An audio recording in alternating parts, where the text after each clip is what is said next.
Hi, and welcome to the Ramsey Center in Cullowhee, North Carolina. I'm Brian Cruz, and I'm here with Trevor James. Today we have a contest between the Furman Pallidans and the Western Carolina Catamounts. We are the Catamount All Access pregame show produced by TV62. And right now, for the pregame show, I'm going to ask Trevor a couple questions about the upcoming contest. Trevor, what are your keys to the game today? Oh, well, the keys to the game for Western, most importantly, they play good defense. They only allow opponents to score 59 a game. They're top near the SoCon in that aspect. So if the Catamounts play good defense, they'll be able to possibly come out with a win. Last game, it was a high-scoring one, 88-81, I believe, triple overtime game when they played Furman. Hopefully the defense plays good. Right here, Western rebounds well. They do that great. They should come out with another win. Okay. And the players to watch for each team? For Western, you got to watch out for Raina Wakama, a very active player, does a lot on the court. Also, watch out for Allie Lane from three. For the Pallidans, Brittany Hodges, who was SoCon Freshman of the Year last year and preseason All-SoCon, she's a very dominant player, averages around 11 and 7 a game, close to a double-double. Also, there's Tisha Griswold for the Pallidans, their leading scorer at 14 a game, a great shooter, very active, very good out there on the court. Outstanding. It's kind of a big matchup in the SoCon with the teams being one game apart. Western Carolina's chasing after Furman in the standings, so we'll see how it goes today for the ladies. And who else would you also tab in for Furman that would need to step up? Furman, they have a lot of reserves off their bench. They use a lot of players. They each contribute well, so that's one thing they have going good for them. They have a lot of players that can come in and contribute to the stat line and to the team effort.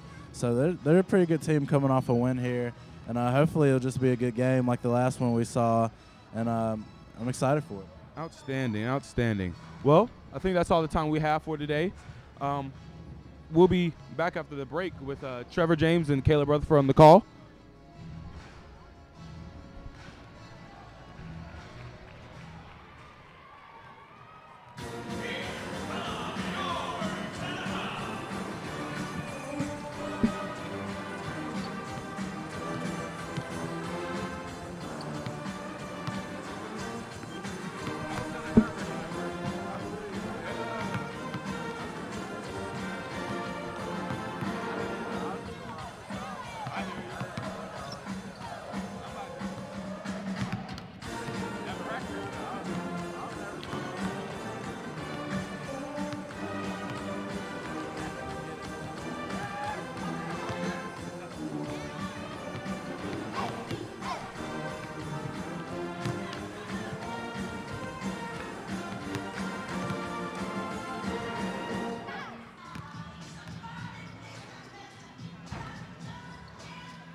Hello everyone, welcome back to the Ramsey Center here in Cullowhee, North Carolina for the Pink Zone Play for K breast cancer awareness game between the Western Carolina Catamounts and the Furman Pallidans. Caleb Rutherford alongside Trevor James. Trevor, last time these two teams meet, it went to triple overtime, a very exciting game. Lindsey Simpson scored 25 points. Quickly, what are your keys to the game as we get going here? Keys to the game, Western, they just have to make sure they rebound, hit the boards, and play good defense. They have a great defensive unit. They only allow 59 points a game. They defend well. They should get the win here. For Furman, they have to score. That's what they have to do. They score a lot, over 60 a game. Hopefully we see another thriller, Caleb. Excellent. Quickly, a kickball on Furman. That'll be Western ball. They control the tip here at the beginning of the first half. Diamond Honeycutt to inbound the ball, gives it to Wakama. Wakama, a very fast player, reminds me a lot of Trey Sumler. And quickly, a layup for Randall Wakama. Trevor, what'd you think? That was a great move by Wakama. Beat her girl off the dribble. Good take to the basket. I like that. They got to do that a lot if they want to score early out here. Absolutely. Allie Lane playing some good defense there. And that is Tisha Griswold for Furman. She will inbound the ball.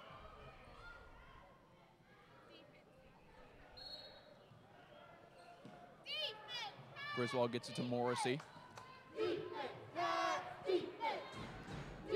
Morrissey over to Durdollar. Gives it back to Morrissey. Catamounts known for their aggressive defense. Wilkins with the jumper there. She was left wide open on that one.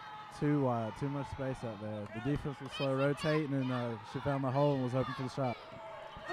Wilkins, the niece of former NBA star Dominique Wilkins, played for the Atlanta Hawks for a while. We're going to have an off-the-ball foul. That'll be on Griswold. Griswold, a senior out of Milledgeville, Georgia. Furman's top scorer versus USC Upstate in their last game. Score is 2-2 here early in the first half. Just over 19 minutes to go. Allie Lane to inbound the ball for the Catamounts. Gets it into Wakama. Wakama can't make the fadeaway, and it's going to go the other way. Morrissey pushing the tempo. Pass it to Griswold for three, and that's good. Again, there we see too much space on the rotation. Was a little late. Another open shot for Furman. Certainly don't want to give Furman any more opportunities than they're already going to get. Furman, a team that's shown they can score at times, and other times they get cold. Team that relies on the jump shot tends to do that. Now Simpson with the ball on the near side, passes it over to Allie Lane. Lane looking to drive. Nice layup, a little too strong, controlled by Morrissey for Furman. Furman gets it to Griswold, and that's an easy basket. We see Furman coming out early with intensity. It seems like they don't want to hang around another close one like the last game we saw, triple overtime. Looks like they want to get out early, be active, get to a little lead. Alex Abraham with the ball now, gives it to Simpson. Simpson to drive with the layup, and that's a little too strong. Rebound controlled by Wilkins. And once again, Furman pushing the tempo. Griswold with it, decides not to take the shot. Morrissey passes it inside.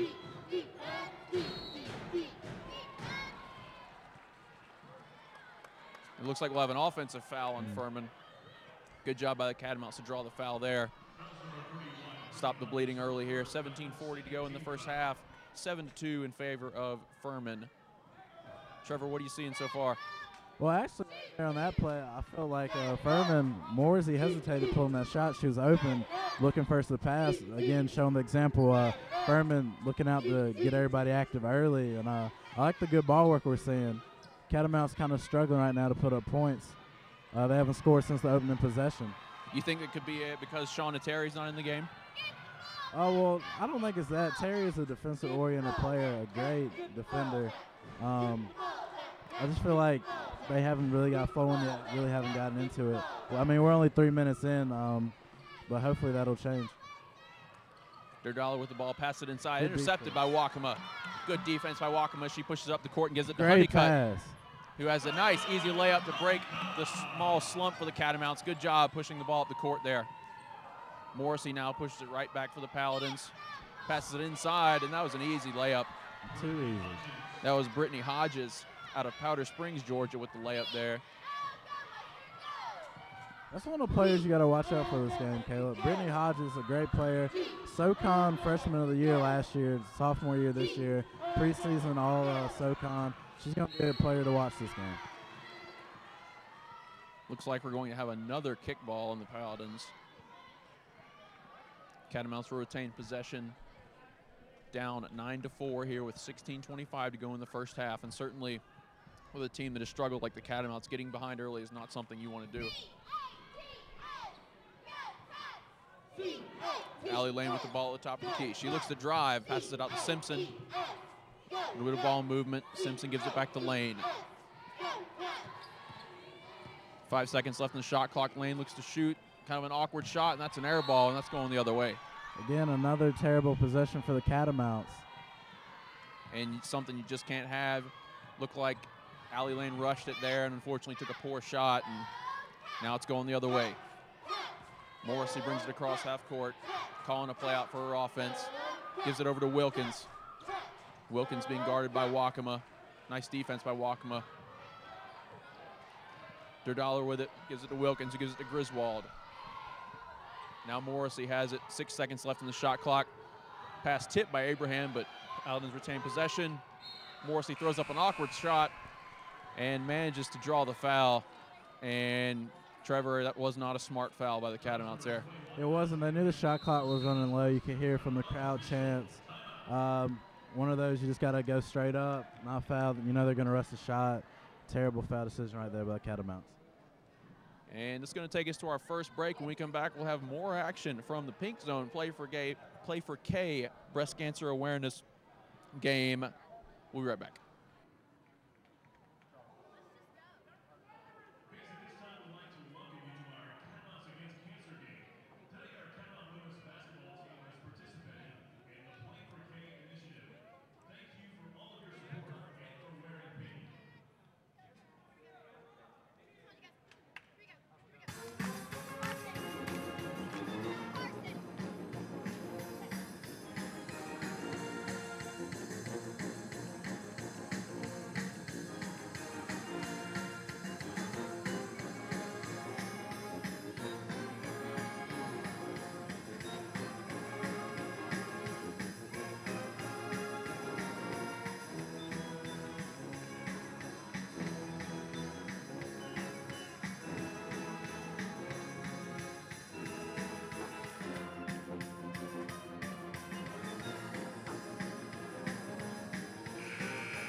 Welcome back to the Ramsey Center for Western Carolina Catamounts basketball. Caleb Rutherford alongside Trevor James.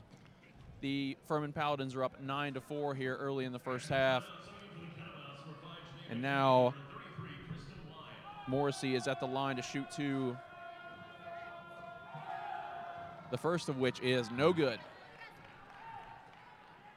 And that's something we'll have to watch going forward, is the foul shooting. These teams both playing very fast, very aggressively. It's going to come down to who makes more foul shots, I think, by the time all this is said and done. And the second rolls in.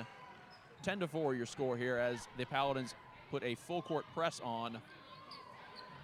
Diffused nicely by the Catamounts. Now Lindsey Simpson with a jumper, and it's not quite strong enough, and now it's going the other way, and the Catamounts wasted another golden opportunity there.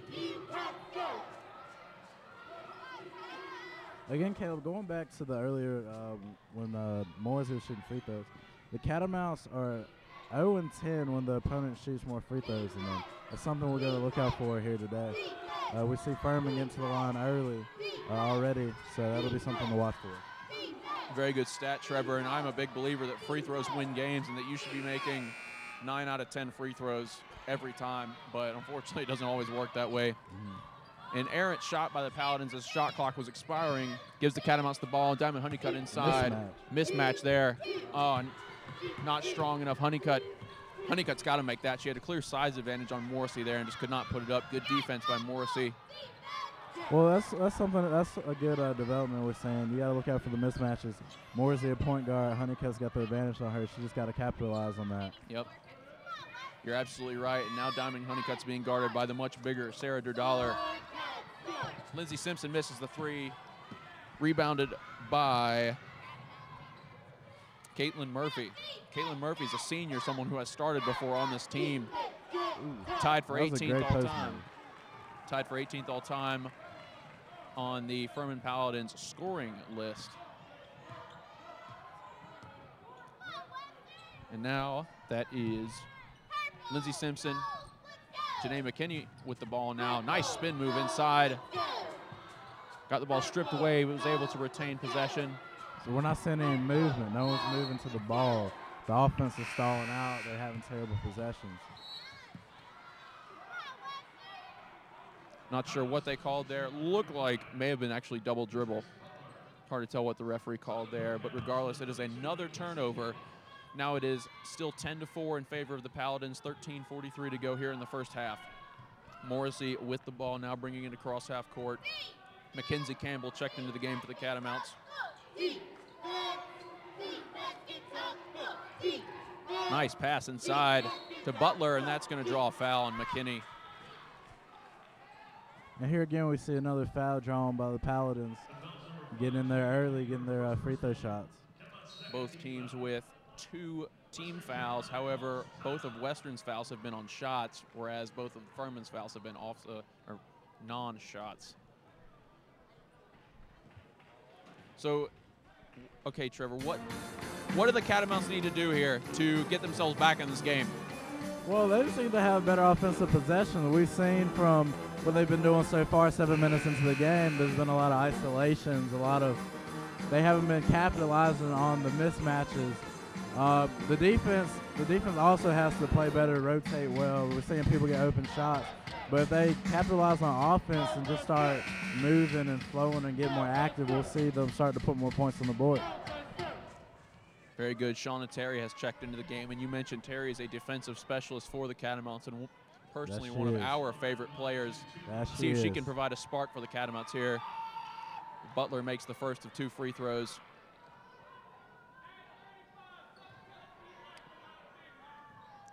Patrice Butler, a freshman from Norcross, Georgia. She nails the second. And the full court press is back on. Furman trying to bury the Catamounts early here in the first half. That's what it seems like, Caleb. Furman, they don't want Catamounts to stick around and have another game like the last one. Good job by Shauna Terry to wrangle the ball away and draw an easy foul, and that's on number 4, Janice Roberts, a junior out of Charlotte. And that's another, Trevor, that's another foul that gets you 1 foul closer to the bonus. Yeah. Really a foul that Furman should not have committed there, so the Catamounts have to be feeling a little thankful for that one. Yeah, exactly, Caleb. And we see Furman, the pressure seeming to work is starting to bother the Catamounts. We've seen a lot of turnovers so far. But see, the one thing Furman, the reason they can pressure this early into the game, they have a deep bench. They have a lot of players that can come in and contribute to the stats, to the team effort. So they use a lot of bodies. Everyone's very active. That's something they have in their advantage, that they can do that. Whereas a team with a smaller bench, they couldn't press this early into the game. And that last turnover by Allie Lane, she went into the backcourt. She stepped across half court and then stepped back over it. And that results in 2 more points for the Paladins. Now it is 14-4 here, 12:50 to go in the first half. And Trevor, you know, the Catamounts are struggling, but I tell you, the Catamounts are not the only team that struggled offensively this week. We watched, what was it, Clemson, I believe, that struggled to shoot this week, and then Kansas as well, who had like 4 points for most of the first half. Definitely something going on out there. Something's in the water this week. Something's out there on college campuses this week. You've seen a lot of teams struggling to shoot this week, Caleb. Mackenzie Campbell with the basket there to help break another shooting slump for the Catamounts. Campbell, another player that can shoot from anywhere and provide an offensive spark for the team. Campbell is she's one of my favorite players. She can come in and just spark it up, and when she catches fire, you got to watch out for her. You can't leave her open because she'll kill you out there. And 1 for the Paladins. Once again, the Paladins wait till the shot clock's almost out. Caitlin Murphy manages to draw the foul in the layup there. I've never been a fan of getting a foul. If you're on defense, I've never been a fan of fouling someone when the shot clock's about to run out, because that's when they rush shots. And a lot of times the refs will call it, even though they probably shouldn't. But that's the name of the game. It goes both ways. Now it is 16-6, 11:56 to go in the first half. Allie Lane once again almost stepping over the half-court line for a backcourt. Manages not to do it this time. Janae McKinney at the top of the key. Pass it to Lane on the far side. Lane to Kristen Lyon. Suffocating defense by the Paladins thus far. Caleb, this is good stuff out here by Furman. McKinney with the jumper, and that's good. Good ball movement by the Catamounts for that one. Good shot by McKinney, taking advantage of the open look there. Going to need more of those. Could be the sign of things starting to open up for the Catamounts. Hopefully they'll get rolling here soon. McKinney, one of the senior leaders on this team. She plays with a lot of energy. Very good defensively and offensively. Very good off the bench, too. All right, we're going to take a break here. When we come back, more action from your Western Carolina Catamounts women's basketball here on TV 62.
Welcome back to the Ramsey Center for Catamount women's basketball, presented by Catamount All Access on TV 62.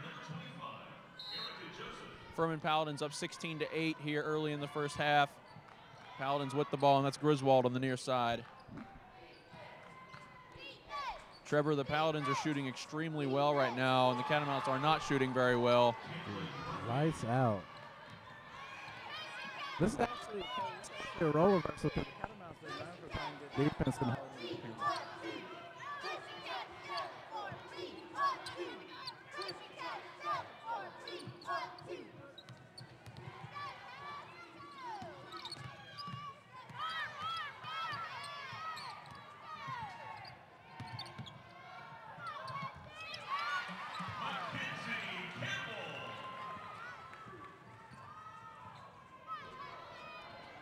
Apologies for the technical difficulties there.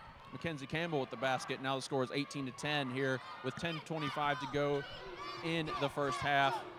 Paladins with the ball. Morrissey on the near side. Passes it to Griswold. He gives it to Murphy. Paladins once again using the entirety of the shot clock. Wilkins has the ball now and gives it to Morrissey. Don't foul. Morrissey with an errant shot. And that's a shot clock violation, as the ball did not hit rim, and that is exactly what the Catamounts needed to do, Trevor. They did not foul. Morrissey made a terrible shot, and now the Catamounts will get possession, and that's Hannah Hayden, who has checked into the game along with Erica Joseph. Exactly, Caleb. Right here we saw the Catamounts finally not foul on the end of the possession. Furman using up a lot of shot clock, using it to their advantage, but Catamounts finally getting smart, not fouling at the end of possession, forcing them to throw a terrible shot. Good job by Honeycutt there to draw the foul, and she's going to get 2 shots. And this is exactly what the Catamounts needs to do to slowly get themselves back into this game. Furman's on pace to score a lot of points right now, but the Catamounts still have plenty of time left. Honeycutt makes the first.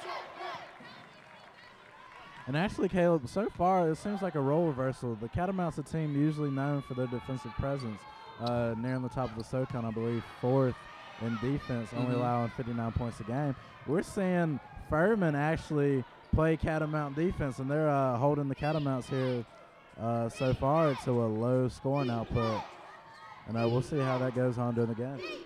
Certainly a lot of game left, and the Catamounts not known for their shooting prowess. See what Furman does with it here. Nice defense by Shauna Nice Terry block and by Erica Terry. Joseph there, combining to reject the shot by Morrissey there.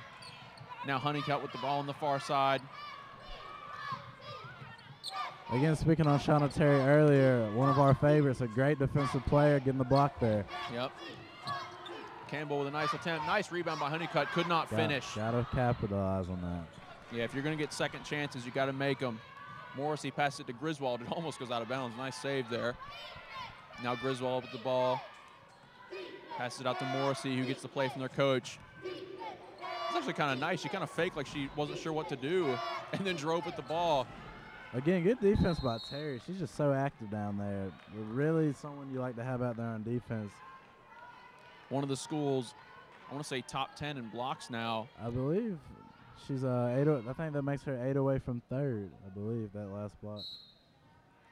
Very impressive, very good defensive player, and one whose legacy continues to grow here. Nice shot there. That was a two-pointer from Griswold. 20-11 the score now. 8.5 minutes to go in the first half. Furman continues to be red hot from the floor. Joseph gives it to Hayden on the near side. Hayden gives it to Honeycutt.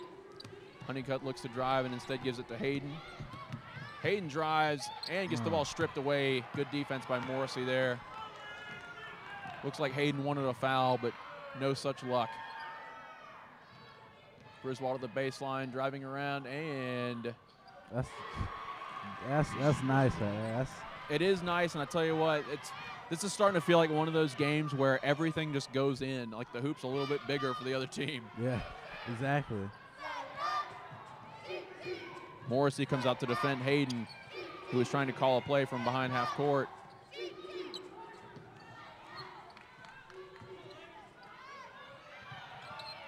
Honeycutt thought about shooting. Campbell for the three. Just short, rebounded by Wilkins. Wilkins gives it to Morrissey, and now Hayden is playing full court defense.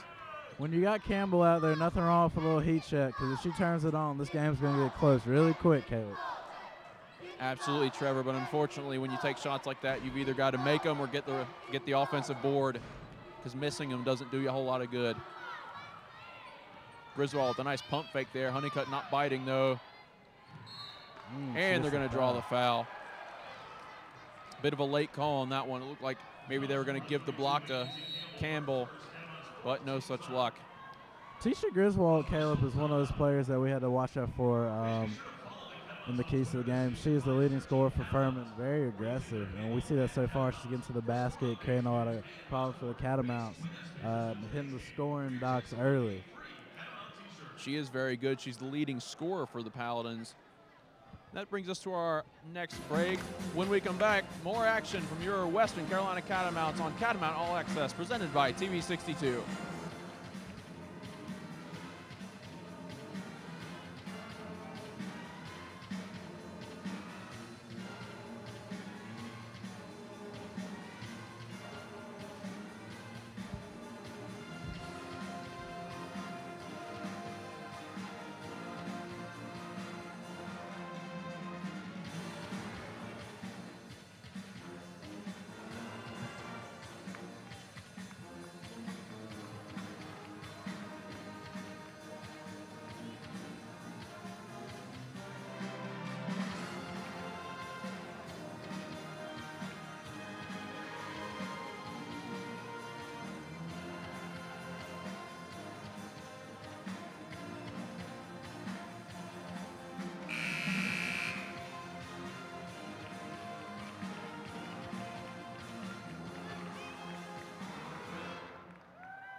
Welcome back to the Ramsey Center here on Catamount All Access, presented by TV 62. Caleb Rutherford alongside Trevor James, and the Catamounts are down 22-11 here with 7:02 to go in the first half. And Trevor, Furman is shooting 9 of 13 from the floor. That's 69%. That is extremely good.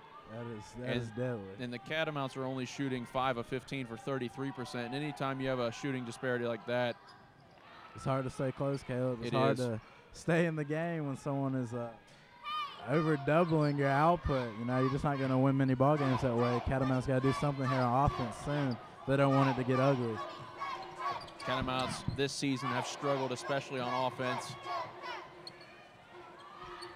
There have been times when they have not even scored 40 points in a game. See if they can do something on this possession. Raina Wakama looks to drive, gives it to Erica Joseph, who gives it to Simpson for 3, just short. Simpson, a player that can score a lot of points in a hurry too, Trevor, but unfortunately a little short on that one. Now Morrissey with the ball, gives it to Griswold on the near side. Griswold gives it to Wilkins. Now Murphy looks to drive, gives it back to Griswold, and really, if I was Furman, I'd keep giving it to Griswold. Griswold she's been shooting pretty good out here. Now It's Morrissey. been hard to contain her. Morrissey with the layup, no good. And once again, Morrissey forces a shot. It looks like if the Catamounts can just keep getting her to force shots at the end of the shot clock, they might be in business here. See, Caleb, the one thing the Catamounts aren't doing well, they're starting to stop Furman on offense, but they're not putting any points on the board. So that way, they're not really lessening the damage. They're just kind of, I don't know, they got to do something on offense here soon. You're absolutely right. And right there, Catamounts had a nice drive. I believe it was Raina Wakama, but she was stuffed and got called for the up and down. Now Furman has the ball once again. This is somewhat reminiscent of the last game, except the Catamounts were way up. And now, see, there's a perfect example of the story of this game. Erica Joseph has a nice block, but the Paladins retain possession, and then the second chance points. And now it's 25-11, and it looks like it's starting to get out of hand. Lindsey Simpson with the ball now. Very suffocating defense from the Paladins. Second chance points for Alex Abraham. She manages to get her own rebound and then gets fouled. Good job by Abraham getting her own rebound there. Good job of drawing the foul. Good job. Now she's going to get 2 free throws.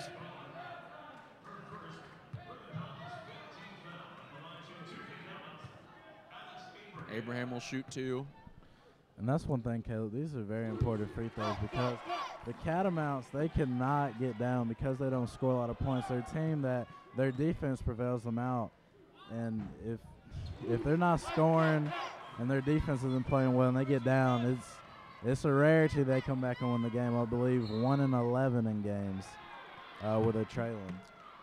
Abraham makes both for free throws. They're going to call an offensive foul on the Paladins. And they say, at least the NBA, that the key to making a comeback is to get it to 10 and then play your game and just play it better than your opponent plays theirs. And right now the Catamounts have a chance to bring the Furman lead to 10 points.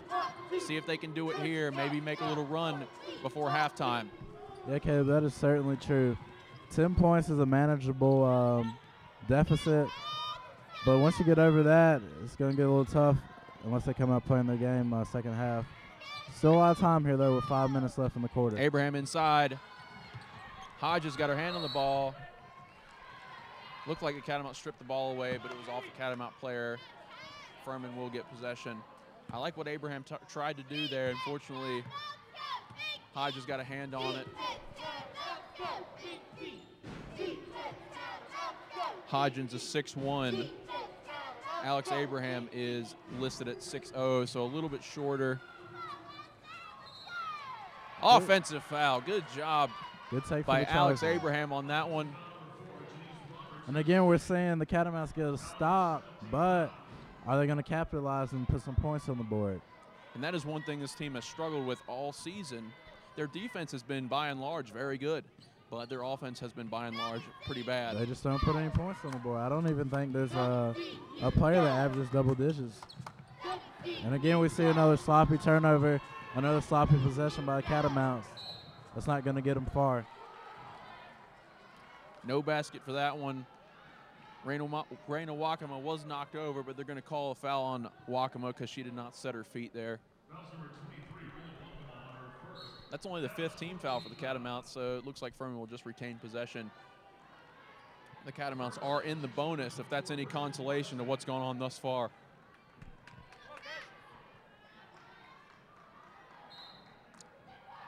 Morrissey inbounds the ball to Murphy, who looks to drive inside, gets the ball stripped away. That's a jump ball, and that'll be Catamount ball. Good defense. Would have liked to see the ref maybe wait a little longer to call the jump ball because Wakama pretty much had it stripped out when he called it. Either way, it's Catamount ball. I think the Catamounts will take it at this point.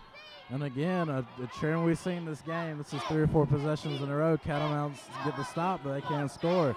Let's see, can they break the curse? If they score on each of those possessions, we're talking about a 4-point game or thereabouts right now. So, oh, most definitely, Caleb. It would be a closer game if they could just capitalize. There it is. Alex Abraham breaks the scoring slump for the Catamounts. That is her shot right there. She is very good at that one. That was a good mid-range shot right there. Those are the type of things you want to see in a possession. Nice defense once again by the Catamounts. Alex Abraham trying to carry the team as we get closer to halftime. It is 25-15 here, 3:38 to go in the first half. We're going to take a break. When we come back, we'll have the end of the first half here for Catamount women's basketball on Catamount All Access, presented by TV 62.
Welcome back to the Ramsey Center here in Cullowhee, North Carolina. You're watching Catamount women's basketball on Catamount All Access, presented by TV 62. Catamounts with the ball, down 10 with 3:28 to go in the first half. Allie Lane with the ball on the near side, gives it to Lindsey Simpson. Now Lane with the ball. Wakama for 3, and she gets fouled. Foul. Certainly giving the Catamounts a break right there. Yeah, not a very good foul by Dollar there. Looks like Wakama's going to get 3 free throws, and these are huge free throws. No, it's going to be 1 and 1. It was not a shooting foul. They're going to say it did not alter the shot at all.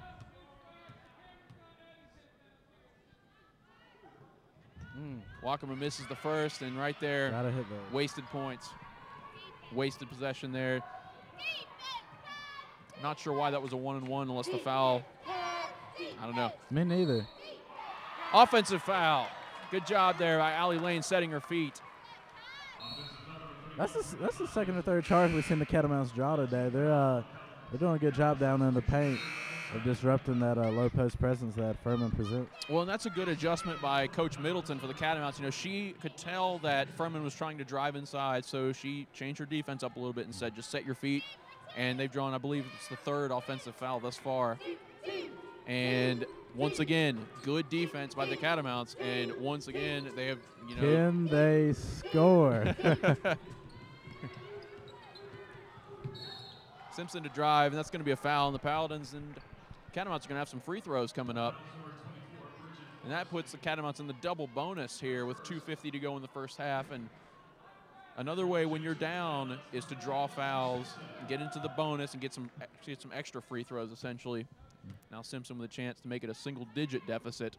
Nails the first. Now here we see the Catamounts break into the single-digit deficit. something they really need to break into and still contribute to if they want to get back in this game. Simpson hits the second. Catamounts down by 8. Furman looks like they are in no hurry to push the ball up the court. Morrissey passes it to Griswold, who gets double-teamed by the Catamounts. Here we see the Catamounts starting to put a little pressure on. It seemed like they have the mindset Furman had beginning the game, pressing and putting pressure. That's a long 2 for Durdollar, and that's good. It's a good shot. Not much you can do about that one, Trevor. That was just a good shot. Sometimes you got to tip your hat to the other team. Thought the Catamounts played pretty good defense there. Allie Lane pushes it up the court and gives it to Lindsey Simpson. Nice pick by Erica Joseph. Erica Joseph. Simpson for 3. Little bit of a flop there by Simpson. That's going to be a jump ball going the other way. This game is getting pretty intense right here. Coach Middleton not happy with that. Looks like she wanted a foul call. That was a very intense possession right there. We see Erica Joseph kind of with the linebacker hit stick block, knocking down Morrissey, but hey, it was legal, so anything goes out here. And then a good hustle for the ball, and ultimately ends up in a Furman possession. But I think Coach Middleton wanted a foul there. It looked like Simpson had pretty good control of the ball before 2 of the Paladin players came practically jumping on her. I think Coach Middleton's telling Simpson now to just do, if that ever happens again, to just do what she did. Yeah. Now I feel like she had it there. I feel like she had it there too. Yeah. As we saw 2 or 3 Paladins jump on her, and Morrissey gives it to Peterson. He gives it to Griswold. Griswold looks like she didn't want the ball. That is rare. We're starting to see the Catamounts get very intense on this game. We're starting to see the bench get very active, get very emotional into it. It is. I feel like the subs have given some energy, and I believe that was a 5-second violation. Griswold held the ball too long. Something we didn't see before was a lot of emotion on the Catamounts' face. It seems like maybe during the timeout, Coach said something inspiring. We're starting to see a lot of emotion out of them right now. Alex Abraham inside, looking to drive. Nice layup, couldn't get it to go. Looks like Erica Joseph and Diamond Honeycutt both went up for the rebound. Same team, and Honeycutt fell down, and they're going to call that a travel. I've personally never understood why you call that a travel, but I didn't make the rules for basketball. Dr. James Namesmith. Yeah. Morrissey with the ball now, looking to drive. Decides to keep it out. Burning some time off the clock now. Just a little over a minute to go here in the first half. Catamounts still down by 10. Morrissey gives it to Murphy. Murphy passes the ball right to Allie Lane. More good defense. Let's see if the Catamounts can capitalize. 1 minute left. Let's see what they can do.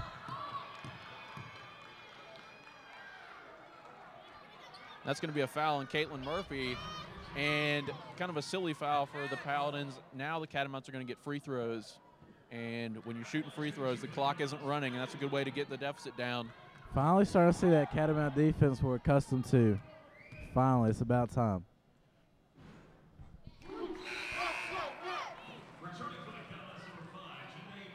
Janae McKinney checking into the game for the Catamounts. She's one that plays with a lot of energy, as does Alex Abraham, both very high-effort players. And she nails the second. So Catamounts down by 7. And Furman's going to take a timeout. Looks like their coach wants to take a quick talk to her team. And as you said, Trevor, we're starting to see some of the defense we normally expect from the Catamounts. I thought that the beginning of the game was kind of anomalous in that everything Furman's shot was going in and the Catamounts defense was a little bit lax. What have they done to change it up since the last time out? Well, we're starting to see a lot of Catamount pressure. They've been forcing Furman into some turnovers and a lot of rush shots, and they're not fouling as much anymore. As we see the Catamounts are in the bonus. Whereas beginning of the game, we thought that Furman was getting a lot of foul calls and shooting more free throws. They might have been in this position that the Catamounts are in. We're just starting to see a total role reversal as Furman was playing defense as the Catamounts would. And it's really cutting into the lead as we see they're only down by 8 opposed to where they were down by 11 or 12 earlier. Morrissey brings it across half court. Nice ball movement by the Pallidans, and that's a 3 for Griswold. Just a little bit long. Offensive rebound by Dollar. Can't have that. There were Catamounts all in position, and now Pallidans get a fresh shot clock. Griswold throws up an errant shot. Another offensive rebound, and that one results in points. And if you want to win in basketball, that is not how you do it. The Pallidans had 2 offensive rebounds in that possession. Right here, the Catamounts don't need to rush for a shot. They've got the full shot clock. They can just hold and wait for the final shot. Honeycutt not taking your advice and gets a layup out of it. Hey, Diamond Honeycutt doing what works best for her. Put some points on the board. Can't argue with that. Morrissey with a strong layup. Tipped away. And then it ends up resulting in no points for the Pallidans there. As we head into halftime with Furman up 29-21. And Trevor, this is a game that could have either been really close at halftime or it could have gotten out of hand. The Catamounts defense really stiffened up to keep the game close, and we'll see how it goes in the second half. We're going to take a break. When we come back, we'll have the second half action of Catamount women's basketball on Catamount All Access presented by TV 62.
Welcome back to the Ramsey Center here in Cullowhee, North Carolina, and joining us in the Ramsey Center is Megan McKinnon.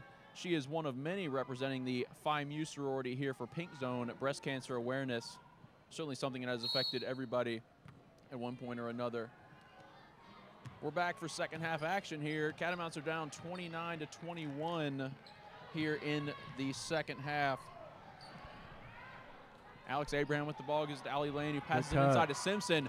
Nice reverse layup on that one. Simpson not someone that goes inside very often, but very effective when she does. That's a good play right there, Caleb. Definitely a good start into the half, 20 seconds in scoring. Absolutely a very good start. Now Wilkins with the ball, dribbling to the top of the key. Long two, just short. And that's going to go out of bounds and be Catamount ball. So good defense and good offense by the Catamounts thus far here in the second half. So far, so good. A minute in, Caleb. Let's not jinx them if we can help it. Knock on wood. Allie Lane passes inside to Alex Abraham. Abraham gives it to Honeycutt. Honeycutt looks inside for McKinney. And another mismatch. McKinney could not convert, though. Good defense by the Paladins. That's a good lead pass. Wilkins getting behind the Catamount defense. A little bit of laziness getting back on the transition there. Wilkins for the easy basket, and the lead is back up to 8. 31-23 here, 18:48 to go. Honeycutt with a jumper just off the mark, and I bet you that's one Diamond would like to have back. Here we see Morsey running the floor with making a couple good passes. She's a really good passer, and actually she had a career high in the triple overtime throw the last time these last two teams played with 11 assists. It's not unlike her to get near 10 assists in a game. Very good passer, very agile too. One who does that right there. Durdollar for a 3, no good. Rebounded by Hodges. That's going to be a foul. Jump ball. Certainly that was no worse than what Lindsey Simpson went through earlier. I think you got to call those as jump balls, Caleb.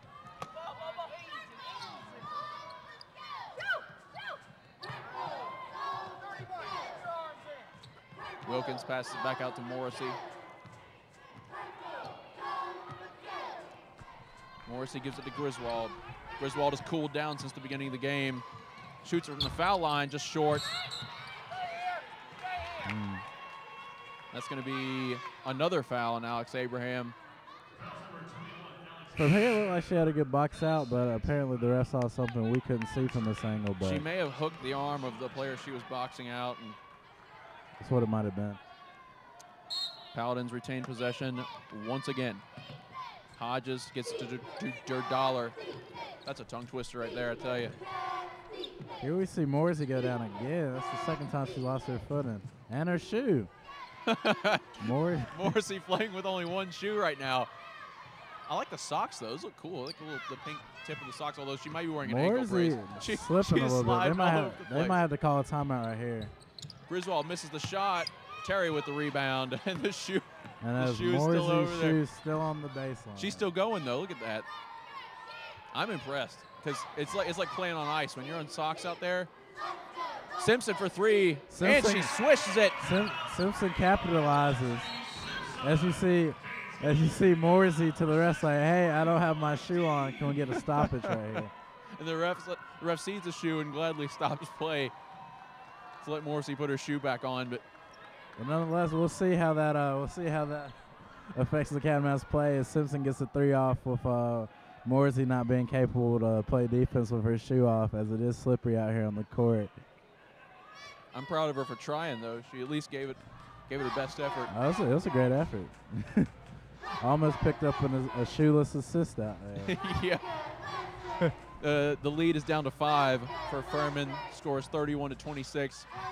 Simpson is one of those players that kind of reminds me of Tom Tankowitz in that she's kind of streaky, but she's a very good perimeter shooter, one that can score a lot of points if she gets hot. See how she does going forward. Morrissey with both shoes intact now. Passes it to Wilkins. Griswold with the ball on the far side.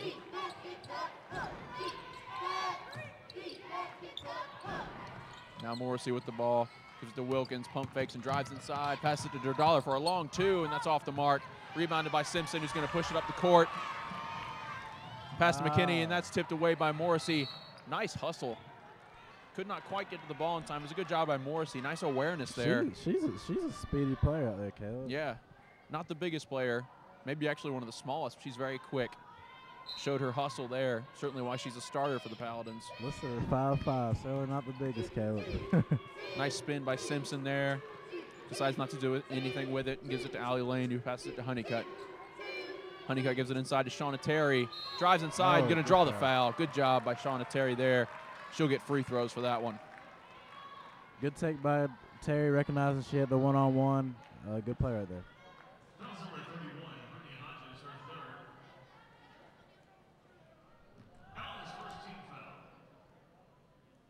Terry for the first of 2 free throws. Nails the first. 3 points right here. Now the lead's down to 4. Catamounts have come out hot here in the second half.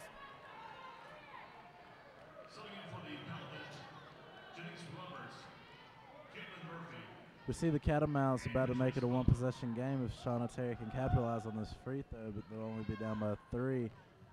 And again, that's what we talked about going into halftime. If the Catamounts had it within a 10-point margin or fewer, that they come out, play their game, this will be a great game coming in the second half. And that's what we see here as the Catamounts only trail by 3.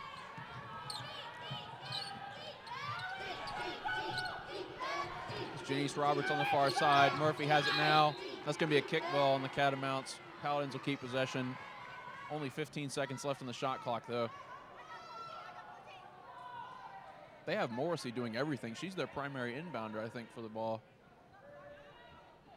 That's very rare. I know we've seen a lot of men's games and NBA games. Usually want someone tall taking it out, but Morrissey at 5'5" seems to be having no difficulty getting it in there. A great passer as we see her make this Butler good inside, move. blocked by Shauna Terry. Blocked by Terry. That's 2 on the day. That'll put her 7 away from third on the all-time Catamounts block list.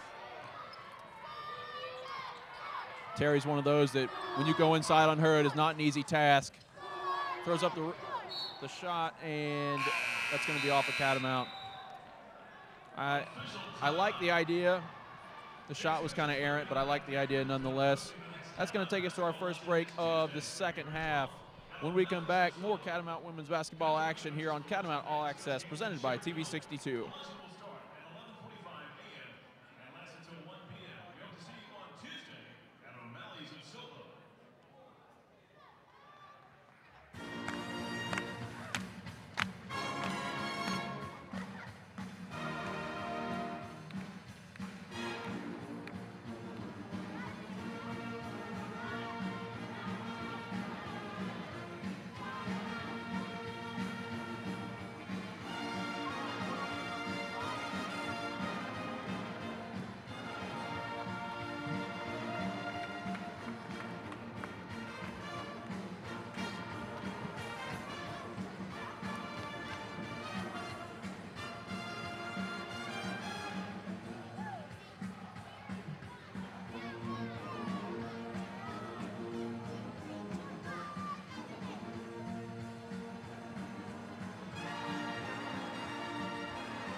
Welcome back to the Ramsey Center here in Cullowhee, North Carolina. Caleb Rutherford alongside Trevor James. And Trevor, the Catamounts are only down by 3 now.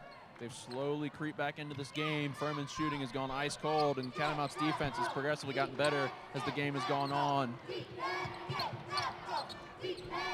Well, Caleb, we've seen Furman kind of fizzle out. They shot really hot in the first half. Right now, they're only down to 46% on the game, which is something that the Catamounts can manage with. That's going to be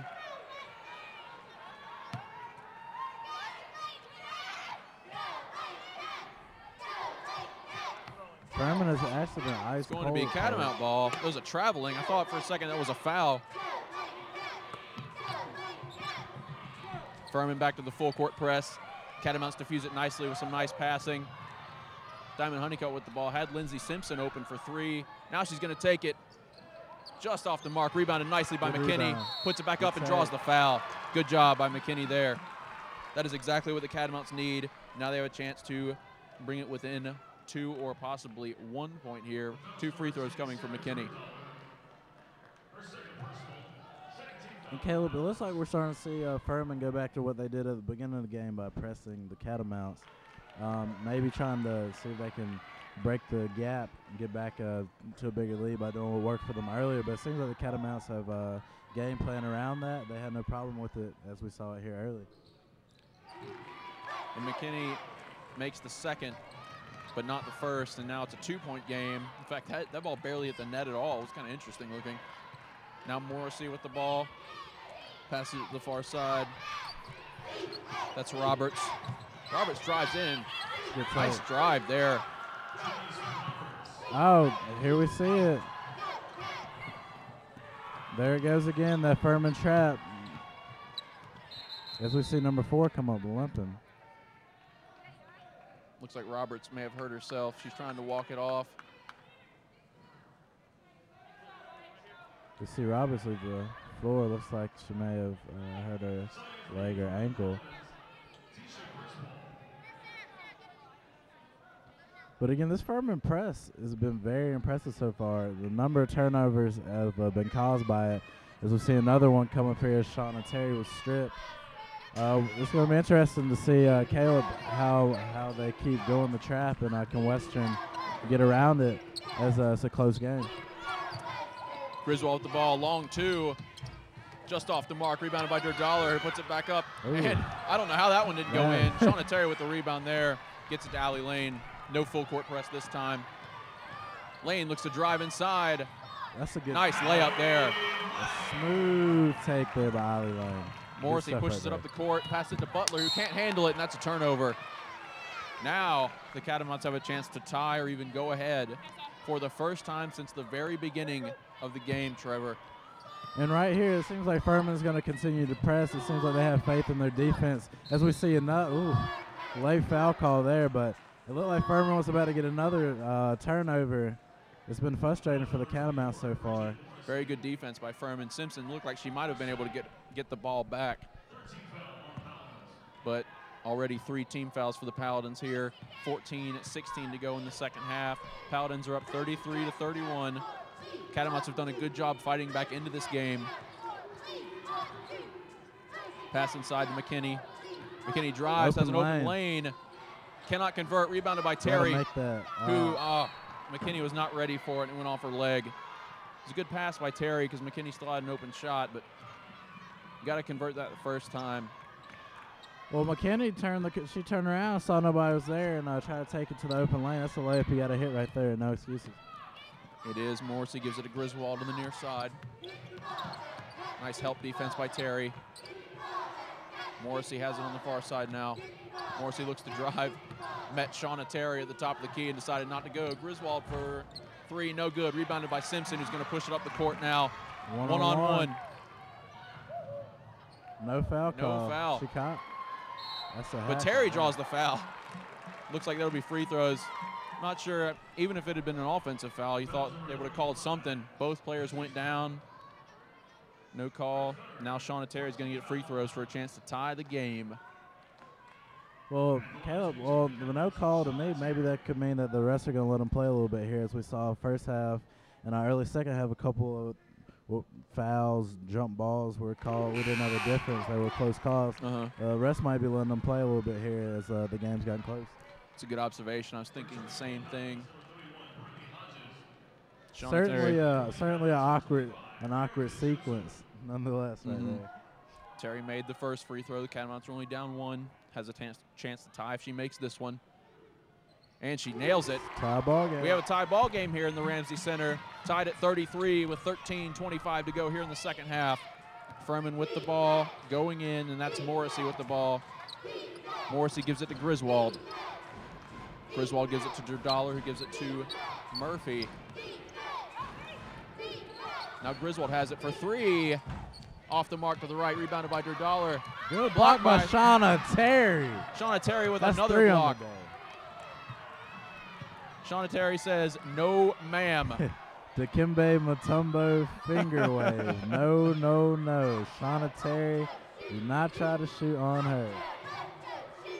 Certainly provided the spark the Catamounts needed on defense as Honeycutt goes in for a chance for the lead and cannot make it. Caleb, I believe if Shauna Terry keeps it up, she might move to 3rd all-time on the list. Good job by Allie Lane there. Lane swats the pass away, and now the Pallidans will have to inbound the ball. That's Morrissey who's going to inbound it on the far side.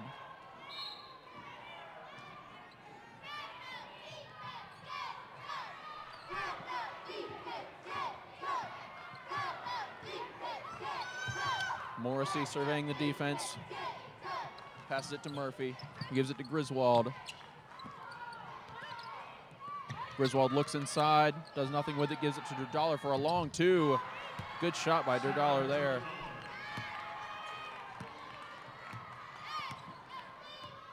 Pallidans back up by 2, 35-33 here with just over 12 minutes to go in the half. Simpson looks inside for Honeycutt. Doesn't do anything with it and gives it back to Simpson. Now back to Allie Lane, who's going to reset the play. 10 seconds to go on the shot clock. Lane drives in, gives it to Erica Joseph. Joseph with a nice shot there to tie the game once again at 35. Nice jump shot there by Joseph. Good job converting on that one. Wasn't sure about it, but she made it, so that's all that matters. Griswold gives it back to Morrissey. Derdalo drives inside. Shauna Terry again. That's 4 on the day. Shauna Terry is a special player, Trevor, and I've been saying this all season long. She is one that when you drive inside and she's there, you better watch out because she has a huge reach, and she's already pretty tall. Shauna Terry's a long wingspan. She is definitely an enforcer in the paint, as we've seen her block 4 shots today. Certainly a remarkable defender, Caleb. Absolutely a very good defender. That's going to take us to our next break. When we come back, more second half action of Catamount women's basketball on Catamount All Access, presented by TV 62.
Welcome back to the Ramsey Center here in Cullowhee, North Carolina. Caleb Rutherford alongside Trevor James.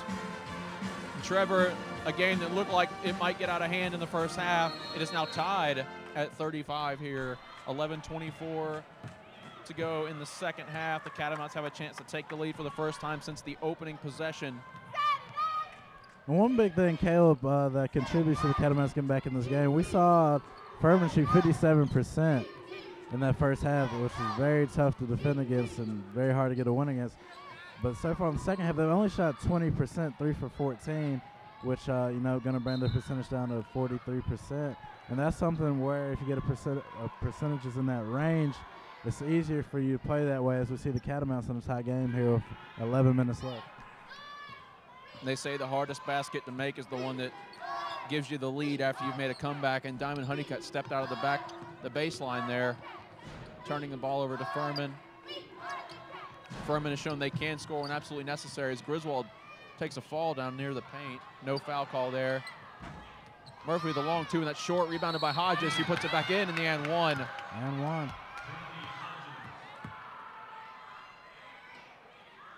Shauna Terry looks like she may have been hit in the face. She is a extremely tough player, and that's something that I don't think gets talked about enough. She gets beat up inside because I mean, she's the primary inside player for the Catamounts, and she's one that takes a lot of hits, is very tough inside. She does not back down from anybody, and looks like she may have gotten hit in the nose there, and that never feels good. Yeah, she's a tough player. I think she'll bounce back from it, Caleb. Hodges finishes the three-point play for Furman.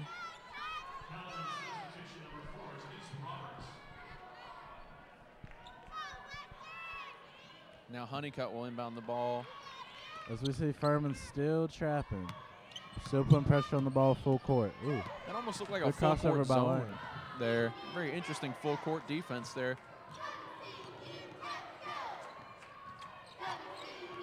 Lane passes it to Honeycutt at the top of the key. He gives it to Campbell, who spins around a long two, and that's just short. Looked like she had a chance to rebound and was bumped. Roberts, no good, tipped right back to them. Wilkins thought about it, pump fakes, drives inside, Charge. and that's going to be an offensive foul. Good job by Honeycutt drawing the foul there. Got her feet set. That's something the Catamounts have done well today, Caleb. That's the third or fourth charge call we've seen them get. They're rotating well in the defense in the post and saving a lot of baskets. Coach Middleton's done a good job of adjusting, giving her team a chance really to get back in this game. Now Allie Lane has the ball down by 3 here with 9:47 to go in the game. Lane gives it to Honeycutt, who passes it inside to Erica Joseph. Joseph had a chance at it. It was a good shot. You got to make it, though. That's one you have to make. Now Murphy brings it down the court. It's a good hook shot, I think. That's a good job there. That was Wilkins. Now the lead's back up to 5. Not much you can do about that one, Trevor. Not much at all. That's good. That's good form. Good technique right there. It's a great move. Well, she is the niece of Dominique Wilkins, who was a superstar in the NBA for a long time. The Atlanta Hawks. Mackenzie Campbell hits a 3, and the lead is down to 2 for Furman. They push it quickly back up the court, totally unfazed by the 3 by Campbell there. Roberts gives it back to Murphy. I was looking for a minute, Caleb. Like Furman might have been getting on a roll. Might have looked like it was getting out of hand, but Mackenzie Campbell coming through in the clutch with a big shot, stopping the momentum switch. Murphy with a pump fake. Lane almost bit on it. Now for a long 2, it was forced and it was short, rebounded by Honeycutt. Good defense by the Catamounts, once again forcing a poor shot from Furman. Now Allie Lane with a chance to tie the game once again. Honeycutt with the ball, driving inside. Gets an open jumper, and that's good. Good job by Honeycutt creating some separation there in the paint, getting an open jumper. Now the game is tied at 40. Some of the best offense we've seen from the Catamounts in some time. 8 minutes to go here in the game. It really is, Caleb. This is a team that they really do not score a lot. Most of their scoring outputs are in the 40s, and 8 minutes left. They've already reached 40. Looks like they might pass it. And an errant pass. More excellent defense from the Catamounts. That was Mackenzie Campbell forcing a bad pass there from Furman. And that'll be Catamount ball as we head into the next official timeout. We're going to take a break. When we come back, more second half action from Catamount women's basketball on Catamount All Access, presented by TV 62.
We're back with Catamount women's basketball on Catamount All Access, presented by TV 62. 7:56 to go here in the second half, and we have a tie ball game. And Trevor, the Catamounts have really turned it on since struggling to start the game. Now they have a chance once again to take the lead, and as I said earlier, the hardest basket to make is the one that gives you the lead. It is. They just can't seem to break that threshold. We'll see if they can on this possession right here. Janae McKinney is checked in for the Catamounts. Lane with the ball now. Gives it to Honeycutt, who looks to drive inside. Does nothing with it.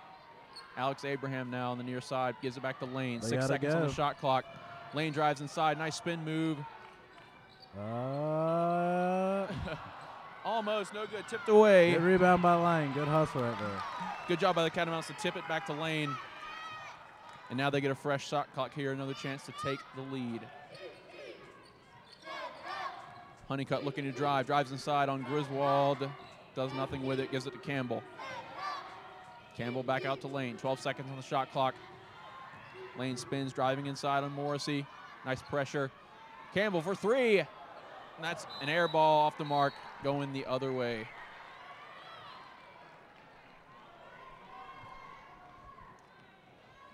Now Morrissey wasting no time, bringing it across half court. Catamounts have done a good job to get it to this point, but they have not been able to take the lead. Durdollar for three, and that's going to be an air ball. Nice. Almost a nice save by Wilkins. It's going to be Catamount ball. Still tied at 40 with 6:41 to go here in the second half. No press this time, Trevor, from Furman. It looks like maybe it's wearing them out a little bit. See a lot of the players breathing heavily. Well, Caleb, the press takes a toll on you, especially when it's working. We've seen them get a lot of turnovers out of Catamounts, and hey, it might be wearing them down as we see. And one for Janae McKinney, and the Catamounts, Trevor, have taken the lead 42-40, and now McKinney has a chance to make it a three-point play. Hey, terrific move by McKinney down there. Got the and one. Catamounts take the lead. Good basketball. This has been a long time coming since Furman started to shoot ice cold from the floor, Trevor, and now the Catamounts have finally taken the lead, and let's see what they can do with it now. They can keep playing stifling defense. McKinney hits it. It is now 43-40 here. 6:23 to go in the second half. Crowd starting to come alive a little bit. Hodges quickly shuts that down with an easy basket. A lapse in defense there for the Catamounts. The Catamounts do still have a 1-point lead here. See if they can stretch the lead back to 3 points or possibly more. Campbell with the ball here, gives it to McKinney at the top of the key. Gives it to Lane on the near side. And it looks like Honeycutt got run over. Took a big slide right there. And that's going to be a 1-and-1 for Honeycutt. The Catamounts are in the bonus. The Paladins have 18 fouls compared to the Catamounts 3, and that could be huge coming down the stretch for the Catamounts. Still have plenty of fouls to give, and time is starting to wind down here in the second half. See if Honeycutt can capitalize on these free points here. And she does not. Can't do it. Not going to win if you can't make free throws. You got to make the free ones count, Caleb. Yep, that's right. Absolutely. Now Morrissey has a chance to take the lead here for the Paladins. Wilkins has it, gives it to Durdollar. Gives it to Wilkins. Wilkins drives inside, gives it to Durdollar at the baseline. Passes it out to Griswold. Gives it to Morrissey. That's going to be a foul on the Catamounts.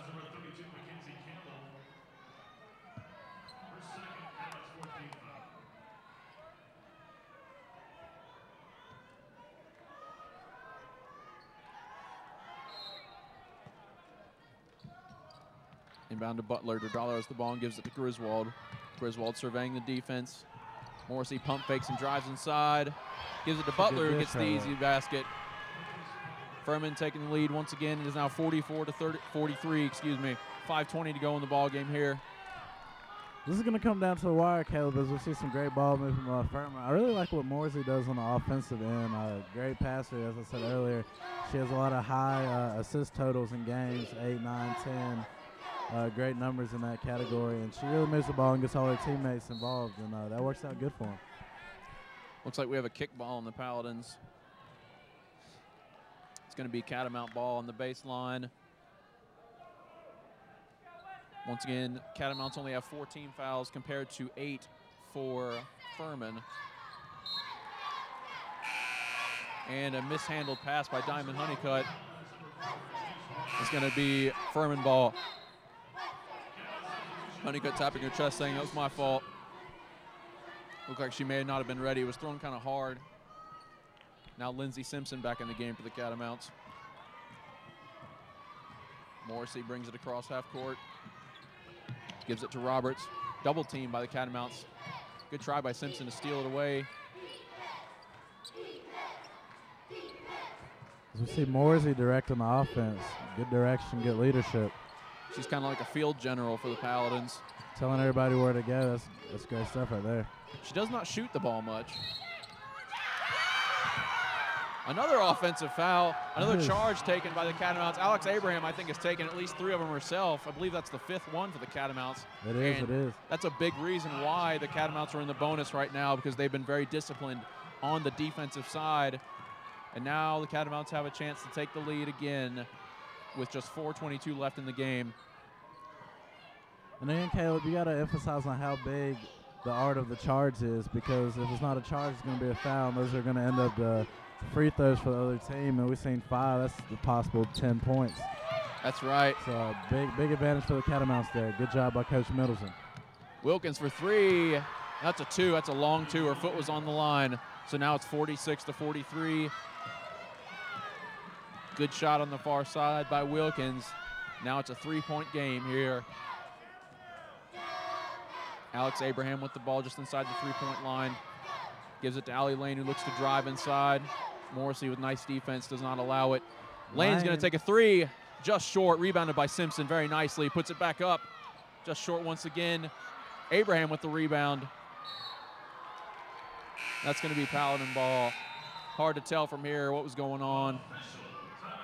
We're going to have an official timeout. We're going to take a break. When we come back, we'll have the last bit of the second half of Catamount women's basketball on Catamount All Access, presented by TV 62.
Welcome back to the Ramsey Center here for Catamount women's basketball on Catamount All Access, presented by TV 62.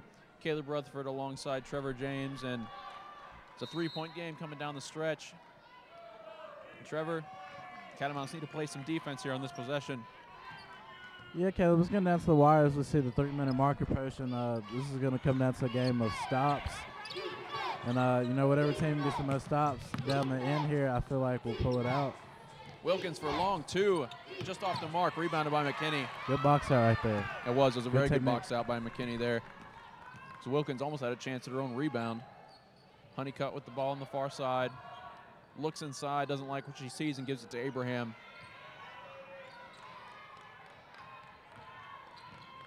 Abraham puts it on the floor, looks to drive inside on Hodges. Abraham continuing to drive, puts it up and in. That's a really good move right there by Abraham. Seemingly she backed her defender. It looked like about 10 feet, using her advantage and size, and that's a good move right there. That's pretty much how you draw it up if you're an inside player like Abraham is. Griswold passes it to Wilkins on the near side, catches McKinney off her feet. Griswold pump fakes, gets a nice open jumper, cannot convert. We have seen Griswold has been ice cold this quarter, Caleb. Griswold earlier in the first half, it looked like she might go for 20 or more, but now we've seen her kind of cool off. She's only shot. She's got 10 points. She's got 10 points so far. She hasn't scored much at all if she has this quarter. Good defensive effort by Catamounts shutting her down, the Furman leading scorer. Hodges almost airballs the first of 2 free throws. Looked like she shot it a little awkwardly there. And now, at worst, the Catamounts will be down by 2 here with 2:20 to go in the ball game. Hodges short on the second. Might be that clutch factor coming in as we see her miss 2 free throws down the line. That's right, and we talk about free throws all the time in basketball. It can be the difference between winning and losing, and certainly it's still a 1-point game here. Lane passes it inside to McKinney, who looks to drive. Some contact there. And that's another turnover. No foul call for McKinney there. It looks like it was good defense by Wilkins there. Not a good possession right there for the Catamounts. It looked like McKinney wanted the isolation. Just not good ball movement. McKinney a little bit smaller than Wilkins. Certainly would have liked to see the Catamounts move the ball around a little bit more, see what they could find. McKinney looked like she tried to do it all herself on that one. Now the Paladins have the ball. Their dollar at the top of the key. Gives it to Morrissey. Morrissey to Roberts. Now Griswold.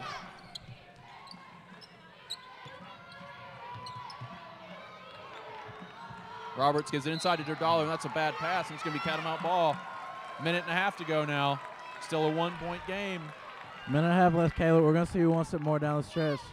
90 seconds left in the game, 1-point game. Looks like it's going to be another classic here in Colorado. Well, I tell you what, this kind of reminds me of the UNCG game, except the Catamounts were leading the entire time. And then right at the end, Simpson for three just off the mark. Catamounts pulled it out right at the end, but still, you're right, looks like we're going to have a good one here as Furman's going to call timeout with 70 seconds to go. Furman up 46-45 here. Certainly turning into a very exciting game. Most definitely. This is a good timeout right there by Furman. Get your team situated. Maybe the team hasn't been in that many situations. 1 minute left on the clock. Want to make sure everybody knows what to do, what the plan is. Get everybody, focused. Coach Jackie Carson for Furman. Carson was a superstar in the late 90s for Furman. She is second, that being Coach Carson, she is second on the scoring all-time for Furman. Very good player in her time. And Trevor, once again, I'm going to point out there are 9 team fouls for Furman and only 5 for the Catamounts, something that the Catamounts could use. They have a foul to give before Furman gets in the bonus, and Catamounts are 1 foul away from double bonus. I like what McKinney tried to do. The idea was good. Would have liked to see the Catamounts move the ball a little bit more in that last possession. See if the Catamounts can't play some good defense for just 70 more seconds and come away with the win here.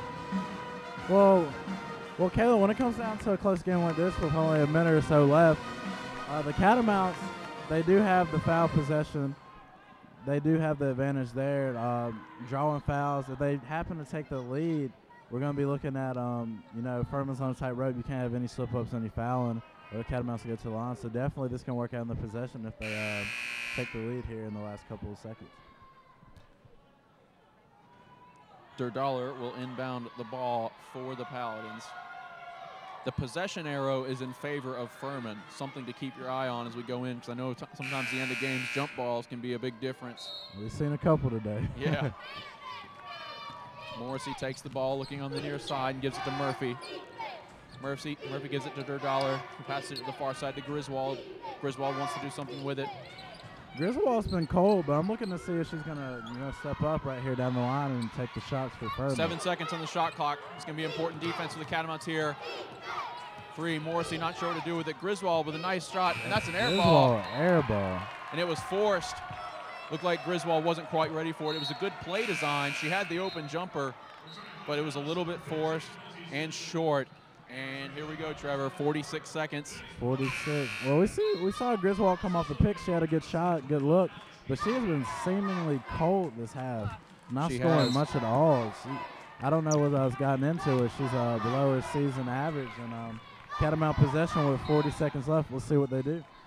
And Coach Middleton is going to wisely take a timeout here with 41.5 seconds to go, 26 seconds on the shot clock. She's going to try and draw something up for her team. The problem with this, in my opinion, Trevor, is that no matter how much time you take off the shot clock, the other team's still going to get plenty of time to run a play of their own and try to win. It would actually, if the Catamounts get a 3 here, it might not be a bad idea to let Furman run some time off and then foul them, because they have a foul to give, and that'll require them to throw the ball inbounds and waste more time. And we've already seen that Furman is not good at rushing shots. If they rush a shot, it's not likely they're going to make it. Well, Caleb, in that situation, fouling Furman, you got to make sure your rotation is set on the inbounds play, because we've seen off the inbounds a couple of times where Furman's got open looks, and I took advantage of it. That's the one thing you got to be looking out for if you want to go for that route, fouling and force them to throw it in on the inbounds. You just got to make sure you got your man, got them covered, nobody open. because it's 41.5 left here. You can't have any slip-ups. We might be looking at another overtime classic. Certainly could be. The last time these two teams played, it did go into triple overtime. They could not decide it with 2 extra basketball periods. They had to go into a third one. And like you said, it could very well happen. Would like to see the Catamounts try to draw some contact here. Any kind of contact at all, even if it's not a shooting foul, would get free throws for the Catamounts. We'll get 2 free throws. Honeycutt inbounds the ball to Simpson. Very interesting looking defense for the Paladins on that one. And here we go, Trevor. 35 seconds to go. Allie Lane with the ball. Looks like they're going to give it to Abraham. She's been well, no. They changed their mind. Allie Lane with it now. Passes it inside to Abraham. 8 seconds to go on the shot clock. You got to make a move. You got to use her advantage. Oh, no. And that was about as poor an offensive possession as you could have had if you're the Catamounts. That was, and Coach Middleton is extremely upset with her team right now, and rightfully so. The awareness, McKinney, if she had just shot the 3, even if it was not made, you got to do something there. And the lack of awareness could be the nail in the coffin for this team. Well, of course, Caleb, I can see why Coach Middleton is upset. Because coming out of a timeout, you shouldn't have any problems like that. You've already drawn up your game plan. You know what you want to do, and you know what the play is. And for there to be a full shot clock, there's really no excuse for that poor of a possession this late in the game with 15.6. Hopefully the Catamounts can do something to make up for it. Maybe they'll put some pressure on the ball, try to force a turnover, or maybe foul. Furman, decent free throw shooting team, as we saw earlier. A couple of players that can't shoot too well. We'll see who they go, what strategy they go for down here, Coach. I would expect, and I'm no coach, but I would expect the Catamounts to foul and go ahead and get Furman into the bonus here. And immediately they foul. Well, I feel like if they're going to foul, they need to foul Wilkins. I feel like we see a smaller set out here on the floor for Furman, all of which can shoot. Griswold is cold, but you don't want to put a shooter like that at the line. So no, you don't. Explosive. So I would not foul Griswold, as that's who they get it to. And Allie Lane caught unaware of what was going on. And again, we talk about the awareness. You know, Janae McKinney not aware of the shot clock, and then Allie Lane caught napping on defense, and they were able to run 4 seconds off the clock or so before Lane could foul Griswold. And now Griswold for the 1-and-1 here. Yeah, it looked like Allie Lane wasn't even paying attention to the play, and Griswold just got a head start. Oh, she missed it. No good. Abraham with the ball, and they're going to call a timeout. I was about to say, you don't want it in Abraham's hand. It's definitely not what Coach Middleton probably would want, Abraham rushing it up the court. But we'll see what Coach Middleton draws up right here. Certainly, if you're the Catamounts, you don't need a 3 to win the game. So you want to try and use up all 8.5 seconds. You don't want to give Furman any time. So if you're the Catamounts, who do you give the ball to? Based on the game, I would probably go in for Abraham or Honeycutt. Abraham has a good size advantage, as we're seeing her use it to her advantage. Honeycutt, she's been scoring pretty good today in quick cuts, isolations. Also, you got to watch out for Mackenzie Campbell. Maybe they get a quick screen, get her open. She's a good shooter from long range. She gets an open shot, she could hit it. But coming in the full court, looks like it's probably going to be an isolation play. Probably looking at Honeycutt or Allie Lane shot. Here we go. McKinney gives the ball to Lane. 6 seconds left. Lane pushing down the court here. Lane looking to drive inside, and she travels. Wow. Wow. Wow, wow, wow. That shot went in, didn't it? I wasn't. She kind of threw it up there, and I think that's going to be all she wrote, Trevor. Well, there's still a small shimmer of hope. That's just terrible possessions down the line for the Catamounts. We see some terrible possessions down the line that really cost them the game. It's only a 1-point game, 2 seconds left. If they can get a quick foul, maybe it's possible they could somehow draw something to tie the game up. But That's going to be tough after the Ollie Lane turnover. It looked like she wanted to take it to the basket, but the defender kind of made her slip up, and she walked with the ball. And tough break for the Catamounts there. Tough break. And once again, a mistake at the end of the game. This is not the first time this happened for the Catamounts. They were able to overcome it in the UNCG game, and maybe would have liked to see Allie Lane pass the ball there, give one of her teammates an open look. Game is not over, but 2 seconds is not a lot of time to do much with. Well, thinking about it, Caleb, it kind of looked like she kind of panicked crossing the half-court line. I was thinking maybe, depending on the timeout situation, Coach Middleton might have called a timeout so they could set up from the half-court setup, but she looked like she was ready to go and ultimately turned the ball over, and now it's Furman ball looking to close it as we see the lob. Oh, okay. All right, here we go. It looked like it wasn't touched by Murphy there, so no clock ran off, and it's going to be Catamount ball. This is a lucky break for the Catamounts. So this is very, very interesting. It seems like we might be destined for another overtime depending on the situation. Well, the Catamounts can draw a quick foul here. Most definitely that work out to their advantage. But depending on the spot, it's going to depend on what Coach Middleton draws up for the girls.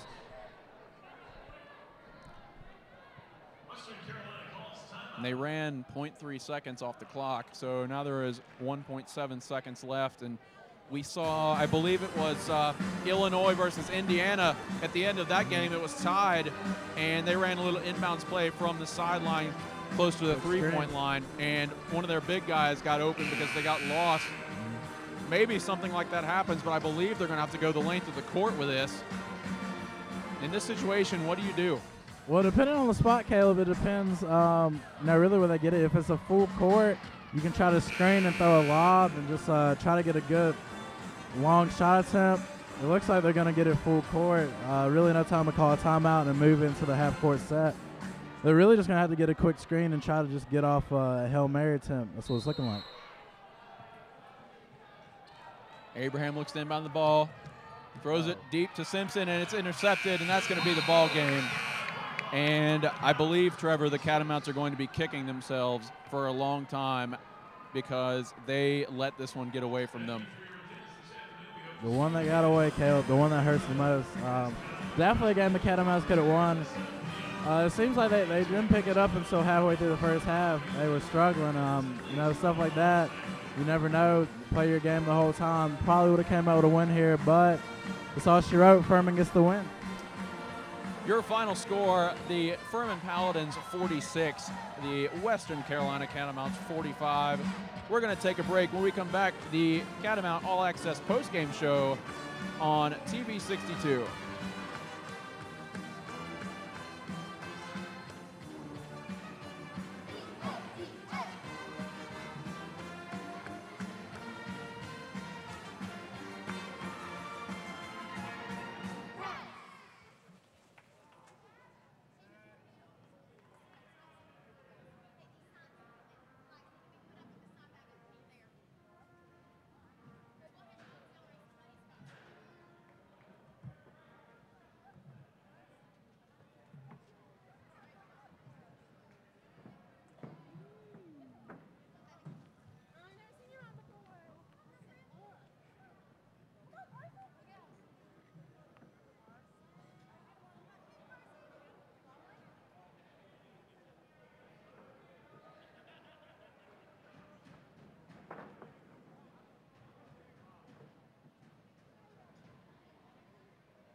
Welcome to the Catamount All Access post-game show, presented by Brian Cruz, and it's produced by TV62.